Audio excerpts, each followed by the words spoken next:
Hello everybody, my name is Bob. I'm from South Carolina, and this is called Southern Cooking with Bob. We've got a lot of recipes that you can find on my website, southerncookingwithbob.com, and it'll explain exactly these recipes verbatim. What I'm doing today, I'm cooking Southern Bourbon Fudge, and it's one of your favorites. Trust me, you'll slap your mother if she don't give you another piece. And to start off with Southern Bourbon Fudge, you have to cook it and boil it for 5 minutes straight, and this is what I'm doing now. This is a combination basically of marshmallow cream, 8 ounces, 1½ cups of sugar, 2/3 cups of evaporated milk, and 1/4 cup butter, and 1/4 teaspoon of salt. Now you have to be sure that you set your timer for exactly 5 minutes when you're doing this, and you set your timer right when it starts to boil. Because you want this stuff to boil for 5 minutes while you're stirring it, and you have to constantly be stirring this. This is why I'm starting this video, the process of where I am now, because I've been standing here stirring this now for about 5 minutes. So you've got to be sure that you continue to stir this. If you don't, it will scald it and it will ruin. So do not leave it once you put all these ingredients in here and start to see it boil, come to a boil. You've got to be sure that you're stirring this on a consistent basis. Right after you stir this, you're going to put your Nestle's in. You're going to have to take it completely off of the oven. And we'll do that right now in about 30 seconds. And then you have to be sure that you stir everything in pretty quickly. This stuff sets up pretty quick due to the marshmallow cream fudge that's in here. So everything is a quick process. What I like to do is I like to have everything out and ready, because if you don't, this stuff will set up on you before you actually ever have a chance to get it put together. So we've got about 10 seconds here. And I like to time this down to a T. I don't know if it's our science or what it is, but in the South they always do things by the book. So here we go. You take this off of the oven. There goes the timer. Take this off of the oven, and now you want to add your Nestle's. I like to use Nestle's chocolate chips here. You want to put those in. You want to keep stirring this because this is so hot. You want to be sure that all melts in there real good. So make sure you get all this stirred. And you notice I removed this from the heat. You cannot leave this on the heat when you add the Nestle's chocolate to this. You have to take it completely off the heat. Add your chocolate morsels until they're melted. You got to keep stirring this until it's completely melted. And you can tell when the little lumps of Nestle's are completely melted what it's like. So keep stirring that until it's melted real good. And then once it's melted, you want to stir in 1/2 cup of chopped nuts. You put those in there. Stir those around real good. Make sure that all gets coated in there and gets swirled around in there. Get that good and stirred. Then the next thing we want to do is that we want to stir in our vanilla flavoring. And you've got a teaspoon of vanilla flavoring that you want to add. I can't put my vanilla in the teaspoon because it'll spill out on me. So we'll do a teaspoon of vanilla flavoring. Stir that up in there real good. See, it's already starting to set up some. So, boy, you're talking about the smell now. It smells delicious.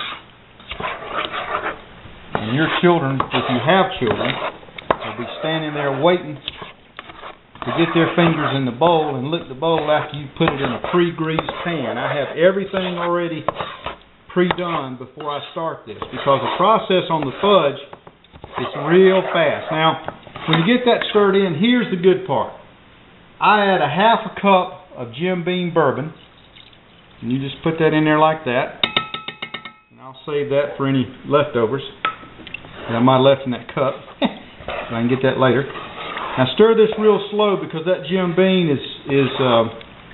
will slosh out on you if you don't. So just take your time. And now this is the process that you've got to make sure that you get that alcohol stirred up real good so it's thoroughly mixed throughout the chocolate.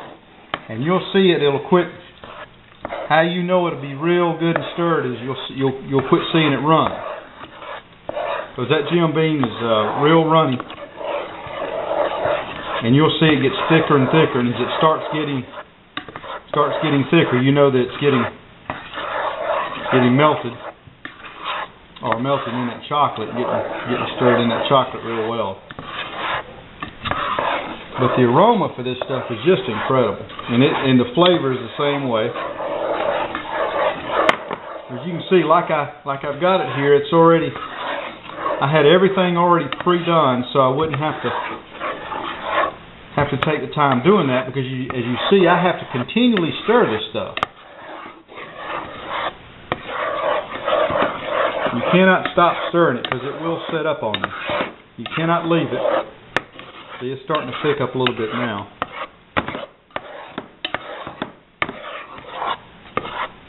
So you want to be sure this gets real good and stirred. And that chocolate sure does look good.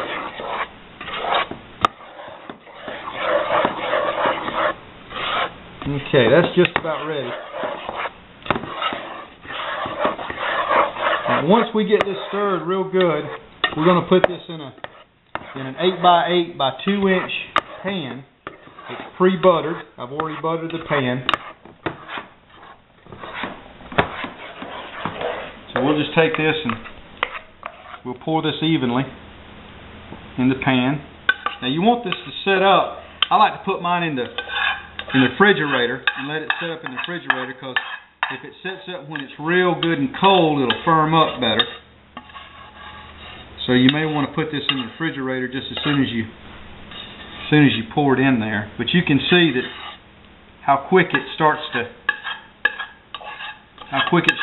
set up once you put it in the pan here. And you can see really how easy it is. There's not a whole lot to this. I mean, it's a pretty simple recipe, but it is a great recipe. That's how Southerners do it. We get the extra on our fingers and we get them off. So anyway, that's it right there. That's SouthernCookingWithBob.com. This is Bourbon Fudge, and I can promise you it'll be a hit of a party or wherever you take it, if it lasts that long for you to get it there. So if you have any recipes that you'd like to share with us, and we certainly would like to put them on YouTube. This, like I said, this is going to be a series of videos, cooking videos, that I'm going to be putting on YouTube.